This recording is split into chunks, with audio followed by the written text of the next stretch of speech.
January 2018.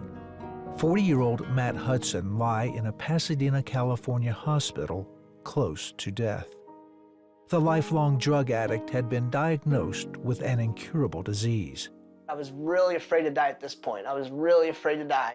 What frightened the self-proclaimed atheist even more was the feeling of being separated from God. And I felt this extreme separation and this extreme loneliness, you know?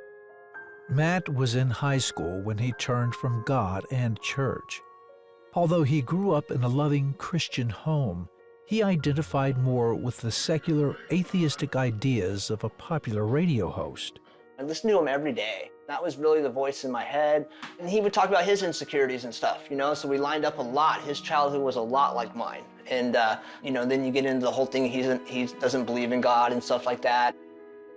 Having left his faith behind, Matt filled the emptiness with drinking and drugs. He tried college, but when that didn't pan out, he went to work for the family business. For years, despite his growing addiction, Matt managed to function at work and in life. However, after a decade and a half, the drugs had taken over. That left his brother, who now ran the company, with no choice but to let Matt go. It was so embarrassing and stuff, and I wanted my job back and stuff, and I was really angry at my brother. Despite the heartache and troubles Matt caused, his family never stopped praying for him, especially his sister, Sarah.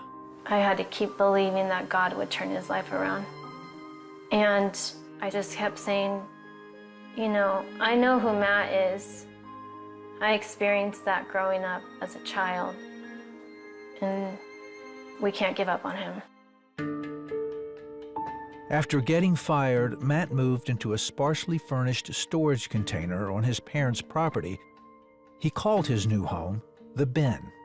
You just keep using, and you just stuff it down, stuff it down, stuff it down, but there was so much shame. I was afraid of where I would go if I died, but I still couldn't quit.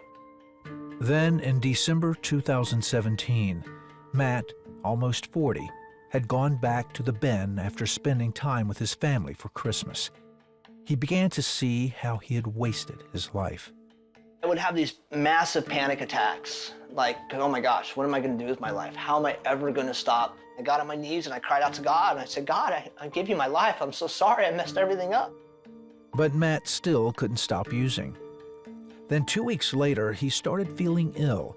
He developed a rash on his arms and legs, and breathing became difficult. He went to the ER and was admitted to the hospital, where he continued to decline. Doctors couldn't figure out what was wrong. When Matt's dad came to visit, he was told his son was dying. And I could see the fear on his face, you know, and he just hugged me, and I cried to him. I said, Dad, I'm sorry for messing everything up. Matt soon developed pneumonia, and doctors decided to put him into a coma and on a ventilator. As the family continued to pray, Sarah held on to a word she says came from God. God is going to rise him up, and he's going to go and share his testimony, and he's going to go share the word of God to everybody.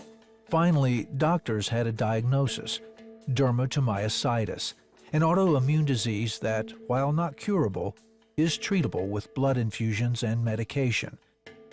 When they brought Matt out of sedation, he carried with him a memory he says drove him into the arms of God.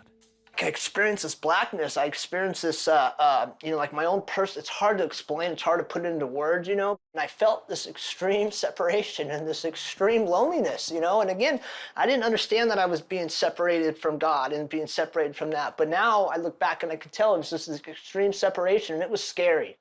After 2 months in the hospital, Matt was released and moved in with his brother's family. Now rebuilding his life, got off drugs, found forgiveness with his family, and began discovering God's love for him. I spent, you know, 6 months crying, just these big soul-healing tears, crying and everything, and because I just realized how much the Father loved me. I realized that even in all my addictions and all that time, he was with me the whole time. Then 4 years later, in June of 2022, Matt says God answered their prayers again. Still on medication and receiving infusions, He went to his doctor for a recurring appointment and blood work. Wow, I go, what, doctor? He goes, all your levels are normal. I said, whoa, and he said, wow, this never happens. And I said, doctor, is this a miracle? And he said, this never happens. And he said, you're doing construction? I said, yeah, I'm working 2-3 days a week and stuff. And he just couldn't believe it. And he took me off my infusions there, started to wean me off the medication. And he was right, I wasn't like I was before. I'm actually better than I was before. Today, Matt is still in good health. He's also attending Bible school at Bethel in Redding, California, preparing for the ministry, just as Sarah predicted. You know, when God does these things in your life, in my life, it was so amazing. But to be used to pour in other people and see the, you know, like the Jesus light bulb go off in people, that see them, I can see when they start to receive the Father's love, and He starts to pull that out of them. And I really have hope. I know what it's like to have God change your mind about everything, you know?